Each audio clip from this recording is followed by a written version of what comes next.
When returning home from the Vietnam War in the early 1970s, local Greenbush veterans Paul Everson, David Dokken, and Donald Christensen didn't receive any cheering. Dokken and Christensen said they were brought back home through the state of Washington. They brought us back to Fort Lewis, Washington because of all the protesting, so they can sneak you into the country, Dokken said. One guy told me they threw rocks at him. Everson came back through Southern California, flying into Minneapolis to catch a flight to Fargo. I was alone in the bar, and yeah, it was a lot of hissing in the bar, Everson said about his return trip home. Yeah, it was pretty bad. These three received a much different reception returning home from their honor flight September 13th, arriving back from Washington, D.C. to the Hector International Airport in Fargo. A band played. Everson estimated 250 people at the airport when they arrived home that evening. Dokken said his wife estimated that 100 motorcycles were there.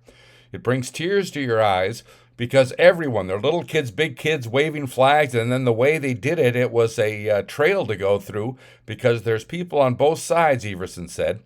They didn't send you all out there, but one at a time. You got out of the plane, they said, okay, you go, and then you go. These three local veterans went on the Veterans Honor Flight of North Dakota, Minnesota from September 11th to 13th.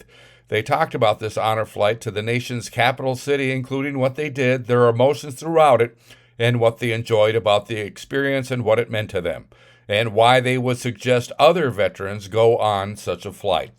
These three men grew up in Greenbush and served during the Vietnam War.